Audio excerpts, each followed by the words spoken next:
नमः सभाभ्यः सर्वेभ्यः नमो नमः। चवैतु हि इत्यनेन समूहेन आयोजितेऽस्मिन् प्रियपङ्क्तिसुधा कार्यक्रमे भवतां समेषां हार्दं हार्दं स्वागतमस्ति। भवन्तः जानन्ति एव प्रतिमासे वयं ग्रन्थविशेषं स्वीकृत्य चर्चां कुर्मः। अस्मिन् क्रमे अस्माकं ग्रन्थः वर्तते महाकविभाष्यस्य उरुभङ्गम्। उरुभङ्गं महाकविभाष्यस्य 13 नाटकेषु अन्यतमः वर्तते। पुनः अस्मिन् व्यायोगे महाकविभाष्येन दुःखान्तं एतस्य कथानकं कृतमस्ति। अस्माकं मध्ये अद्य सन्ति अतिथयः सनितः, राजेशः, प्राञ्जलः, प्रियंका, चारुल, आंद्रेयश्च। भवतां समेषामपि हार्दं हार्दं स्वागतम् अस्ति। यथाक्रमम् अहं भवन्तं सर्वं क्रमेण आह्वयामि। सर्वे स्वस्वमतं स्वस्वविचारम् उपस्थापयन्तु, स्वकीयं लघुपरिचयम् उपस्थाप्य। अस्मिन् क्रमे सर्वप्रथमम् अहं आंद्रेय महोदयमेव आह्वयामि। कृपया अत्र आगच्छन्तु, पुनश्च स्वकीयं मतम् उपस्थापयन्तु। आंद्रेय। नमो नमः, सर्वेभ्यो नमो नमः। मम नाम आंद्रे ज़होरुल्को अस्ति। अहं रूसदेशीयः अस्मि। पूर्वमहमत्र श्रीहनुमान संस्कृत महाविद्यालये पठामि। तदनन्तरम् शास्त्रीकक्षायाम् आचार्यकक्षायां च अत्र राष्ट्रीयसंस्कृतसंस्थाने। इदानीं मम शोधकार्यमत्रैव प्रचलति। मम विषयः नव्यव्याकरणमस्ति। ममापि जिज्ञासा अस्ति, प्रश्नः अस्ति। उरुभङ्गः इति तु कालिदासेन अथवा भासेन लिखितम्? भासेन लिखितम्। आम् आम्, स्पष्टम्। तर्हि इदानीं किं स्वमतम् उपस्थापयितुं शक्येऽहम्? आम्, प्रियपङ्क्तिसुधा इत्युक्ते भवान् प्रियपङ्क्तिषु अहं किञ्चित् विस्तरेण वक्ष्यामि। अत्र अस्य रूपकस्य एकं वैशिष्ट्यम् अस्ति, येन इयं कथा मूलकथां, यतोहि अत्र महाभारतं स्रोतः अस्ति, परन्तु इदं रूपकम् अस्य किञ्चित् वैशिष्ट्यम् अस्ति, येन इयं कथा मूलकथां भिद्यति। यद्यपि महाभारते दुर्योधनः दुष्टः जनः अस्ति, यः पापं सर्वदा करोति, अत्र तस्मिन् बहवः सुगुणाः सन्ति, ये तेषां वचनैः अपि च तस्य बन्धुजनानां वचनैः प्रदर्शिताः।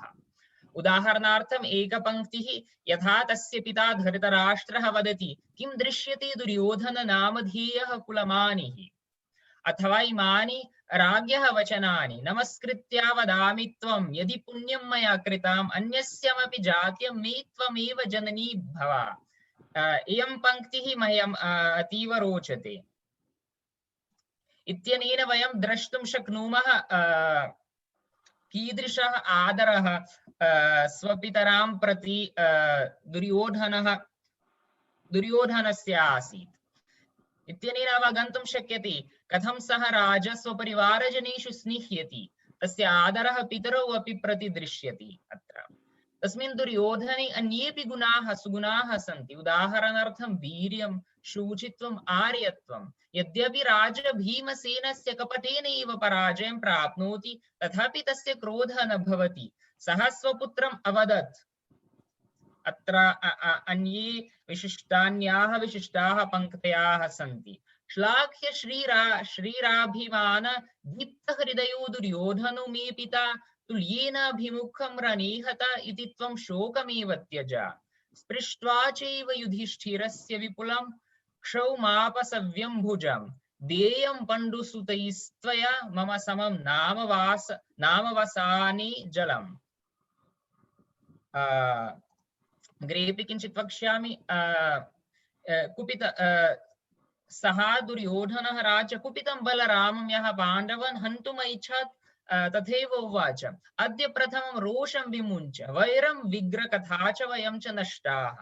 दुर्योधनेन अवगम्यते यत् अयं निष्कर्षः तस्मात् कारणादेव अभूत् यत् पूर्वं तैः अधिकानि पापकृतानि अक्रियन्त।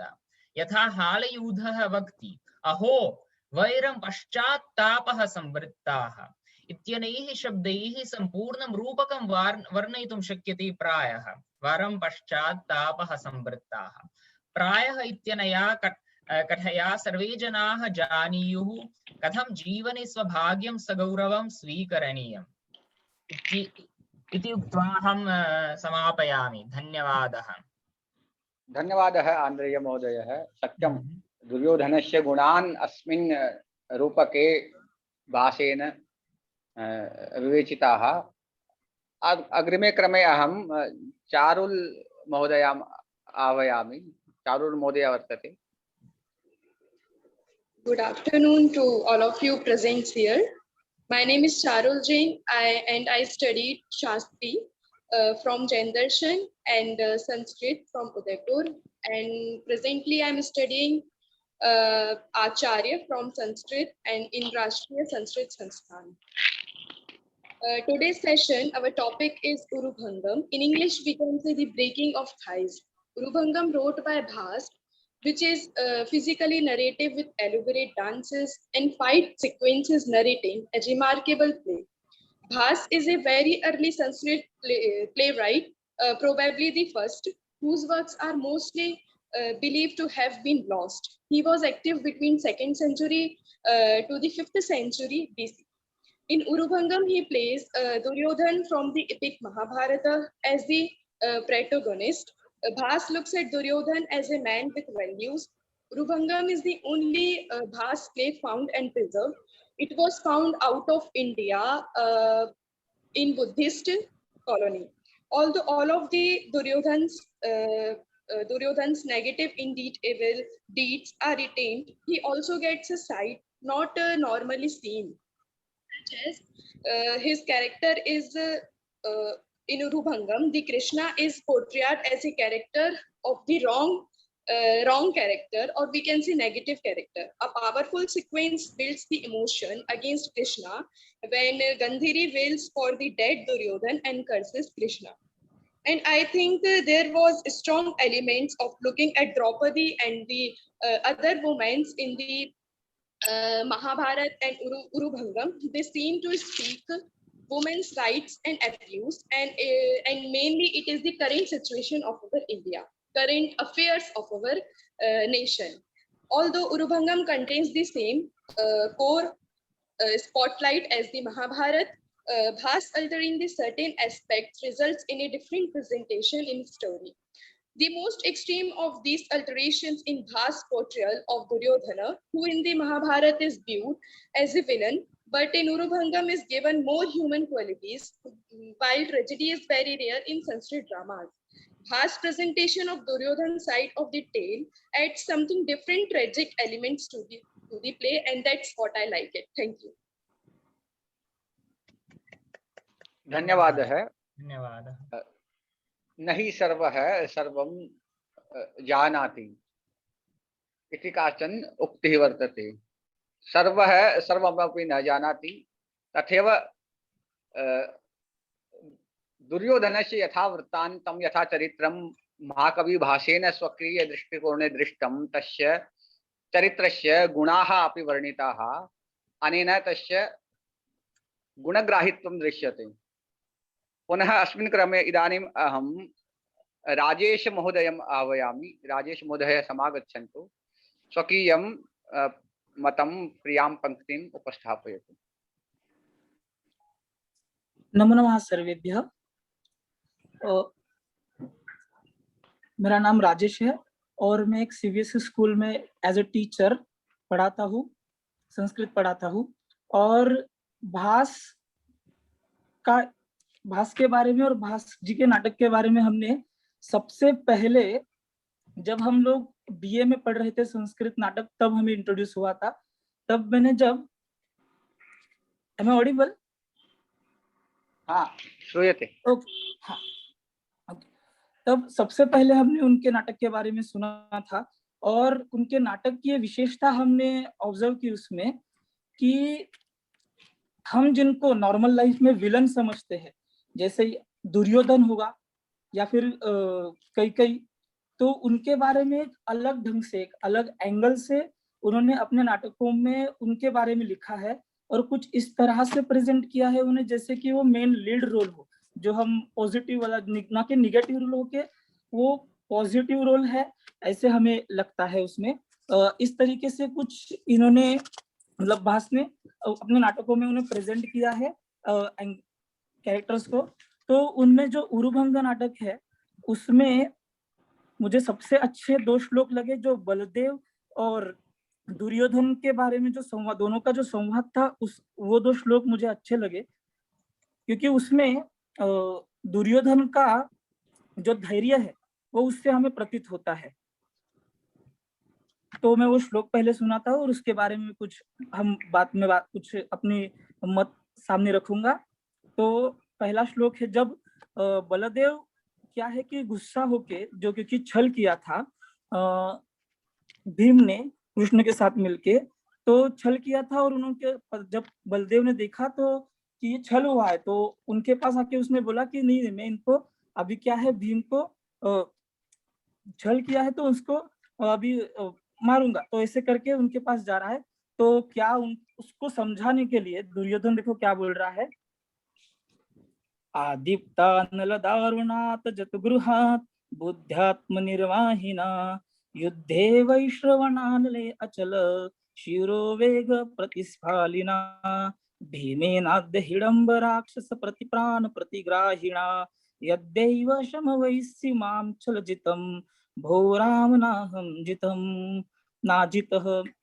हाँ, तो मतलब इसमें भीम जो दुर्योधन जो है वो क्या कहता है कि मुझे छल से मारा गया है ऐसे अगर तुम्हें लगता है और यह मेरी पराजय है, तो ऐसा नहीं है, क्योंकि जिसने छल किया वो जो भीम है वो खुद कैसा है कि भीम वो है जो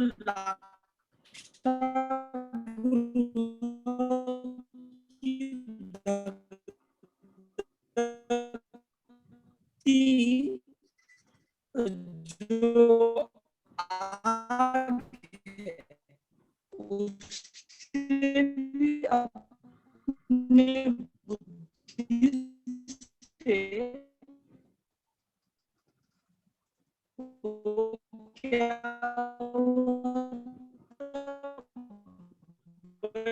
निकला था। श्लोक है एग्जैक्ट नेक्स्ट में, तो वो श्लोक है, योगेन्द्रस्य सपराज परिजातक धर्मानेन तुल्यं ऋतो दिव्यं वर्ष सहस्रमनेव जले सुप्तश्च यो लीलया तीव्रां भीमगदां प्रविश्य सहसा निर्वाज्य युद्ध प्रिय स्तेनाहं जगतः प्रियेण हरिणा मृत्युः प्रतिग्राहितः। मतलब कि जैसे अगर तुम्हें लग रहा है कि बलदेव कि सिर्फ छल से ही हुआ है, तो कैसे हुआ ये मेरा पराजय है, तो ऐसे नहीं है कि जो इंद्र का जो सुप्रसिद्ध परिजात वृक्ष है उसके साथ इंद्र की प्रतिष्ठा जिसने हर ली थी, जिसने हर ली वो, और जो हजारों दिव्य वर्षों तक समुद्र के पानी में योग निद्रा का आनंद ले रहे थे, ऐसे विष्णु के अवतार जो है वो कृष्ण, उन्होंने क्या किया था कि जो भीम की जो तेज वाली गदा है उस गदा में एकाएक प्रवेश करके, और मुझे जो युद्ध लग रहा था कि ये निष्कपट युद्ध हो रहा है, मतलब इस युद्ध में कहीं पे छल नहीं है, तो ऐसे युद्ध में ऐसे एकाएक प्रवेश करके उस गदा में छल से मुझे मारा गया है। तो उसमें प्रवेश किया, उस गधा में कृष्ण ने प्रवेश किया और मुझे क्या किया, मृत्यु के हाथ में सुपुर्द कर दिया। ऐसे यहाँ पे ये 2 श्लोक है जो युधिष्ठिर के धैर्य के बारे में प्रतीत होते हैं, क्योंकि इसके अलावा और भी और श्लोक है जो हमें प्रतीत होते हैं कि जिससे युधिष्ठिर का जो धैर्य है, इसके और भी आगे श्लोक आएंगे इस नाटक में आते हैं, मगर इन 2 श्लोक ऐसे हैं जो मुझे लगा कि युद्ध में परास्त होने के बाद ये उस अवस्था में श्लोक कहे, इस अवस्था में युधिष्ठिर के बारे में कहा गया है जब युधिष्ठिर की दोनों जंघाएं क्या हुई थी, टूट गई थी और वो जमीन पर बैठा हुआ था और जमीन हाथ को घिसकर वो आगे चल रहा था। उस वक्त ये उसको जो एक तरीके से उसने एक रियलिटी एक्सेप्ट करके उसके धैर्य को यहाँ पे बताया गया है, ऐसे मुझे यहाँ पे लगता है। और धन्यवाद। धन्यवादः राजेश महोदयः, उत्तमं भणितं भवता। इदानीम् अहं प्रियंका महोदयाम् आह्वयामि, सा आगत्य स्वकीयं मतम् उपस्थापयति तदीयां पङ्क्तिं।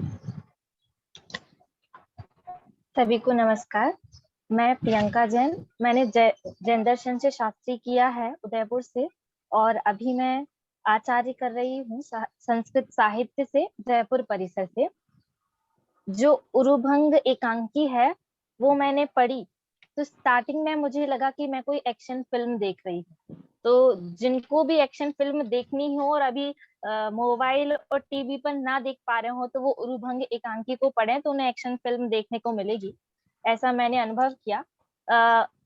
जब से ये लॉकडाउन हुआ है तो रामायण महाभारत टीवी पर आने लगे थे, तो मम्मी पापा भी देखते थे और हम भी उनके साथ देखते थे। तो मम्मी कभी कभी भैया को दुर्योधन कहती हैं, तो मैं उनको कहती हूँ आप भैया को दुर्योधन क्यों कहते हो, आप राम कहो। तो मम्मी कहती नहीं, उसके जो बड़े भैया हैं राम तो वो है। तो मैंने कहा शत्रुघ्न कहो, दुर्योधन मत कहो। तो फिर तब से मम्मी कुछ भी नहीं कहती। लेकिन तब जब मैंने उनको मना किया था तो क्यों किया था, क्योंकि दुर्योधन एक उनका जो चरित्र हमारे सामने अभी तक आया है अच्छा नहीं रहा। लेकिन उरुभंग एकांकी ये जो पढ़ी उसके बाद मन में आया कि भाई दुर्योधन भी कहते तो भी इतना बुरा नहीं होता। दुर्योधन का जो चरित्र यहाँ पर भास जी ने बताया है वो बहुत ही मतलब ऐसा लगता है कि हमने हमेशा उनको कितना बुरा माना, पर जब ये पढ़ते हैं तो लगता है कि वो अच्छे थे। बहुत सारी बातें हैं जो मुझे इसमें अच्छी लगी, आप सभी ने बताई हैं। जैसे कि यदि पुण्यम मया कृतम मे त्वमेव जननी भव, कि मैंने यदि पुण्य किया हो तो आप ही मेरी माता हो, और भी बहुत सारी कोई एक बात पता चली कि कोई भी व्यक्ति अच्छा बुरा नहीं होता, जैसे हम होते हैं वैसे ही हमें दिखता है। तो यहाँ पर भास जी ने दुर्योधन का जो चरित्र प्रस्तुत किया है वो कितना पॉजिटिव रूप में किया है, कितना अच्छा किया है, वो मुझे बहुत अच्छा लगा। और सभी को पढ़ना चाहिए एक बार, जो पूर्वाग्रह से युक्त होते हैं कि ये तो खराब ही है, ये तो खराब ही है, तो वो ऐसी एकांकी को पढ़ के समझ सकते हैं कि जो खराब लोग होते हैं उनमें भी बहुत सारी अच्छाइयां होती हैं जो कि हम देख नहीं पाते हैं। मुझे एक जो प्रसंग है वो मैं आपको बताना चाहूंगी कि जब भीमसेन ने अपनी गदा से दुर्योधन को मार दिया था, उनकी दोनों जंघाओं को तोड़ दिया था, तो वहां पर उस रणभूमि में उनके माता पिता नहीं आ सकते थे। तो जब वो माता पिता नहीं आ सकते थे, उनका पुत्र वहां पर आया, पुत्र उस रणभूमि में आया उनको लेकर के। तो जो पुत्र होता है वह कहता है कि पिताजी चलिए आप वहां पर। तो वो कहते हैं कि मैं असमर्थ हूँ, तो मैं तो कहाँ जाऊं। तो वो कहता है उनका पुत्र कि आप कहाँ जाओगे, कुत्र गच्छति। तो वो कहते हैं भ्रातृ शतम अनुगच्छामि अहम, कि मैं तो जहाँ मेरे 100 भाई गए हैं वहां पर जाऊंगा। तो उनका पुत्र बिल्कुल जो जैसे कि बच्चे होते हैं वैसा चित्र यहाँ दर्शाया है। वो कहता है माम आपी तत्र नय माम अपी, मुझे भी वहां ले जाओ। तो ये जो प्रसंग है ये मुझे बहुत अच्छा लगा और सभी को पढ़ना चाहिए, क्योंकि एक बिल्कुल जिसके बारे में हमने हमेशा जैसा कि कहा विलन का रूप में हमने दुर्योधन को हमेशा जाना है, तो वो एक हीरो बनकर यहाँ पर आए हैं। ये चीज मुझे बहुत अच्छी लगी। धन्यवाद।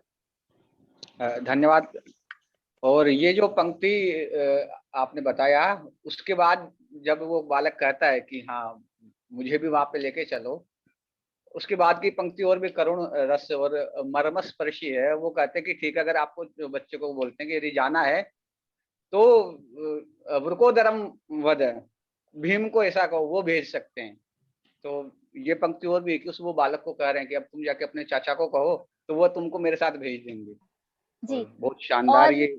और भी उन्होंने दुर्योधन जी अपने बच्चे को समझाया कि अब मैं जब जा रहा हूँ तो आप सुभद्रा को और उनको द्रौपदी को ही अपनी माता मानना, और अपने ये जो पांडव चाचा लोग हैं उनको ही पिता जैसा आदर देना। जब वो ये बात कहते हैं तो अंतर में बहुत अच्छा लगता है कि वाह कितनी अच्छी बात कर रहे हैं। भले ही वो शत्रु हैं फिर भी अपने पुत्र को ऐसा नहीं बोल रहे कि तुम उनसे बदला लेना, तुम उनको पिता और माता का सम्मान देना, आदर देना।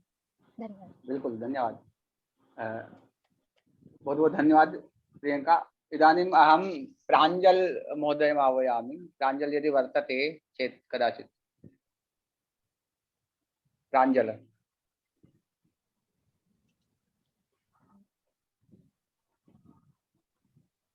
सभी को नमस्कार। यहाँ पर वैसे बहुत कुछ चर्चा हो चुकी है उर्वंग नाटक के ऊपर। मैं कुछ पंक्तियां यहाँ पर बताना चाहूंगी। एक तो 22वें छंद के माध्यम से जो जब युधिष्ठिर ये बात कहते हैं तो उनकी बात एक बार ध्यान देने योग्य है कि वीर पुरुष दुखित को युद्ध भूमि में नहीं मार सकता, अतः तू भय छोड़ दे।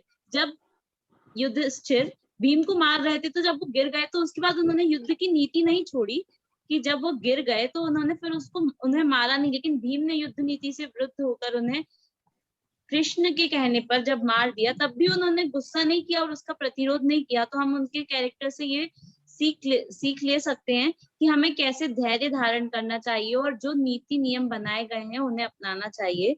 और दूसरा, जब सभी लोग विलाप कर रहे थे, उनकी पत्नियां भी आ गई और उनके माता पिता भी बहुत दुखी हो रहे थे, उनके पुत्र भी बहुत दुखी हो रहे थे कि आपको लग गई है तो अब हमें कुछ करना चाहिए। तो तब वो अपनी पत्नी से कहते हैं कि तुम्हारा पति लड़ाई में पीठ दिखाकर नहीं आया है ना, पीठ दिखाकर नहीं आया है, वह मारा गया। तुम्हारे पति लड़ाई में पीठ दिखाकर नहीं मारा गया है, उसने लड़ाई की है और हम लड़कर आए हैं। अब हमें जो चोट लगी है तो उसके ऊपर हम प्रतिकार नहीं करेंगे। तो और भी इसमें बहुत सारी ऐसी बातें हैं जिनसे हम युधिष्ठिर का जो कैरेक्टर है दुर्योधन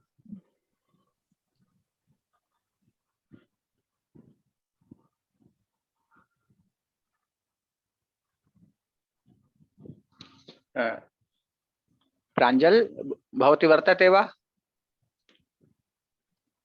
न श्रूयते। कदाचित् लेफ्ट् अभवत्। अस्तु, सनीता अस्ति वा? अस्तु, वयम् अग्रे गच्छामः। यथा महाकवि भासः एतस्य दुर्योधनस्य नैतिकं पक्षं विवेचितवान्, तथैव किरातार्जुनीयम् इति महाकाव्येपि महाकवि भारवी एतस्य दुर्योधनस्य विषये गुप्तचर मुखेन वदति। कृतारि षड्वर्गजेन मानवी अगम्य रूपां पदवीं प्रकृत्सुना वितन्यते तेन नयेन पौरुषम् इति दुर्योधन विषये वदति। अर्थात एषः स्वकीयं पौरुषं धर्मार्थ काम मोक्षाः इति चतुर्धा पुरुषार्थान् नयेन आचरति। अतः दुर्योधन पुनश्च अस्मिन् नाटके यथा पूर्वमपि केनचित् उक्तं, सः वीर आसीत्। अन्तिमकाले यदा सः मृत्युमुखे आसीत् तदानीं सः इतोपि सरलहृदयं नीतिवचनान् उक्तवान्। यथा अहं काश्चन पङ्क्तयः श्रावयामि एतस्य ग्रन्थस्य।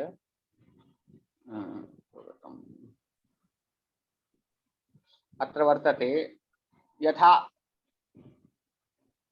एषः कथयति बलरामं प्रति, त्वत्पाद तोर्निपतितं पतितस्य भूमा वेतच्छिर प्रथममद्य विमुञ्च रोषं जीवन्तु ते कुरुकुलस्य निवापमेघा वैरं च विग्रहकथा च वयं च नष्टा। इदानीं सः सर्वं दृष्टवान्। एतस्य समग्रस्यापि प्रपञ्चस्य कारणेन वयं सर्वे शतमपि भ्रातरः नष्टाः, वैरं नष्टम्। अतः सः अत्यन्त क्रुद्धः आसीत् बलरामः। तम् उक्तवान् कि भवान् एनं क्रोधं मुञ्चतु, अनेन क्रोधेन एव सर्वमपि नष्टम्, अनेन अहङ्कारेण एव सर्वमपि नष्टम्। अतः प्रथमे अहं स्वकीयं शिरः भवतां चरणयोः स्थापयामि, एवं विनिवेदयामि यत् एनं रोषं मन्यु विमुञ्च त्यज अनेन क्रोधेन अस्माकं वैरं विग्रह कथा समग्रमपि सर्वमपि वयं सर्वेपि नष्टाः। पुनः अग्रिमे अनेन पुनः एतस्य कथा एतस्याम् एव कथायाम् अस्मिन् एव विषये उक्तं यत् प्रतिज्ञावसिते भीमे गते भ्रातृशते दिवं मयि चेवं गते राम विग्रह किं करिष्यति। इदानीं स वदति प्रतिज्ञावसिते भीमे, तादृश भीम येन प्रतिज्ञा पूर्णीकृता। अतः तादृशे भूमे पुनश्च भ्रातृशते दिवं गते, मम शतमपि भ्रातरः दिवं गताः मृत्युं गताः वीरगतिं प्राप्ताः, मयि चेवं गते।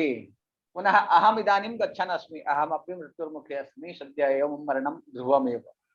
अतः एतत् सर्वमपि अभवत् चेत् इदानीं भवान् भीमं मारिष्यति अथवा भीमेन सह युद्धं करिष्यति, पुनः पाण्डवैः सह युद्धः भविष्यति, तेन एतेन विग्रहेण किं भविष्यति, किमपि नास्ति। अतः विग्रहेण किमपि लभ्यं नास्ति।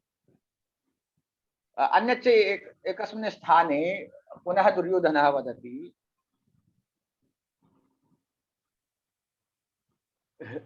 हृदय प्रीति जननो यो मे न, दुर्योधनः धृतराष्ट्रः वदति हृदय प्रीति जननो यो मे नेत्रोत्सवः स्वयं सोऽयं काल विपर्यासात् चंद्रो वह्नित्वमागत। पश्यतु, अत्र वह सः कथयति कि सोऽयं काल विपर्यासात् चंद्रो वह्नित्वमागत। काल विपर्यासः, कालस्य तादृशी कुटिला गति वर्तते, यह चंद्रः आसीत्, यह आह्लादकः आसीत्, यह ज्योत्स्ना प्रदायक आसीत्, सः एव चंद्रः इदानीं वह्नित्वम् आगतः अस्ति। हृदय प्रीति जननो यो मे नेत्रोत्सवः स्वयं, मेरे नेत्रों का जो उत्सवः वर्तते, यत् आनंदः वर्तते, सः स्वयमेव इदानीं वह्नित्वम् आगतम् अस्ति, तस्मिन् वह्नित्वम् आगतम् अस्ति, दाहकत्वं वर्तते। एवं पुनश्च यथा दुर्जय वदति अहमपि गच्छामि भवतां सकाशात् चेत् सः वदति यत् गच्छ पुत्र वृकोदरं ब्रूहि। पश्यतु इदानीं कथं तेन विवेचनं कृतं, सर्वमपि दृश्यम् अस्माकं मस्तिष्के नयनयोर्सम्मुखे चलति। सः बालः दुर्जयः आगच्छति, पितुरङ्के उपवेष्टुं प्रयतते, पितुः कथयति न इदानीम् एतत् तव स्थानं नास्ति। किमर्थं नास्ति? अहमपि भ्रातृशतम् अनुगच्छामि। सः बालकः वदति अहमपि गच्छामि। अतः तं बालं सः दुर्योधनः वदति यत् स्वकीयं पितृव्यं गच्छ वृकोदरं ब्रूहि। तं वदतु यत् मामपि पितरेण सह प्रेषयतु इति। कथं मार्मिकं विवेचनं, कीदृशं मार्मिकं हृदयविद्यं विवेचनम् एतद् वर्तते। पुनः अस्मिन् ग्रन्थे भासेन बलरामस्य अपि विषये तस्य नीति विषयकं भावं विवेचितम् अस्ति। बलरामः यद्यपि पाण्डवानां पक्षे आसीत्, कृष्णस्य अग्रजः आसीत्, परन्तु यदा सः दृष्टवान् तत् मत्शिष्यस्य उपरि अनेन व्याजेन सर्वमपि कृतं, छलेन एतस्य उरु भग्नः, अतः सः तस्य विरोधं कृतवान्, सः पक्षं न दृष्टवान्। अतः महांसः ये भवन्ति, विद्वांसः ये ज्येष्ठाः भवन्ति, ते पक्षपातरहिताः भवन्ति, स्वकीयं परं न पश्यन्ति। इदानीं कदाचित् विपाशा किमपि वक्तुम् इच्छति वा? अहं किञ्चित् वक्तुम् इच्छामि इतोपि। अस्तु आन्द्रेय। क्षम्यतां, भवान् वदति यत् पक्षपत्रः नास्ति, परन्तु अत्र उल्लेखनीयं प्रायः यत् हलायुद्धः तु दुर्योधनस्य गुरवः आसन्। आम् आम्, एतदपि विशिष्टम्। सत्यम्। अतः सः वदति कि मम शिष्ये भवान् छलेन एतत् कृतवान् इति। अतः प्रायः हृदये तु किञ्चित् तथैव आसीत्। सः दुर्योधने स्निह्यति। न, परन्तु सः सत्यस्य पक्षं आमां तथापि किञ्चित् एतदपि प्रायः विशिष्टमस्ति यत् सः सत्यं, सत्यं। गुरुः अस्ति। अस्मिन् प्रायः तथा बहवः न जानन्ति यत् बलरामः दुर्योधनस्य गुरुः इति। परन्तु रूपके तत्र उच्यते, तत्र उक्तम् अस्मिन् विषये, अतः वदामि। अतः उत्तमम्। अहमपि न ज्ञातवान्, पूर्वं मया न ज्ञातम्। पूर्वमपि न ज्ञातवान्। इतोपि कश्चित् अन्यः किमपि वक्तुम् इच्छति? यत् किमस्ति, पादोन 4 वयं समापयामः। अग्रिमे पुनः कश्चन कार्यक्रमः वर्तते। विपाशा प्रायः वक्तुम् इच्छति किञ्चित्, न? अस्ति वा विवक्षा विपाशायै?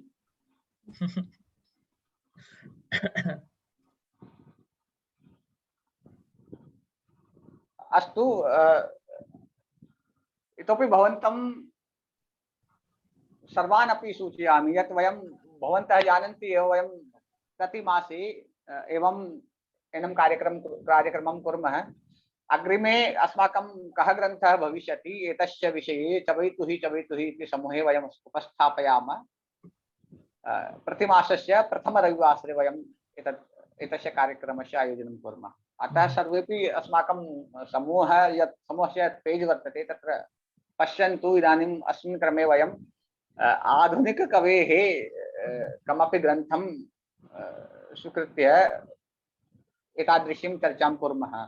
अतः वयं सर्वेपि तत् विषये तत्र समूहे ज्ञास्यामः। तदर्थं सज्जतां विधाय पुनः एनां चर्चां वर्धयामः। अस्मिन् क्रमे अस्माकम् प्राचीनकविः अस्ति भास। अग्रिम रविवासरे अर्वाचीनकविः भविष्यति। पुनः सर्वेभ्यः सादरं नमस्काराः। वयं संस्कृतं प्रसारयामः इति ध्येयं मन्यमानः कार्यं कुर्मः इति धिया सर्वान् पुनः सादरं नौमि।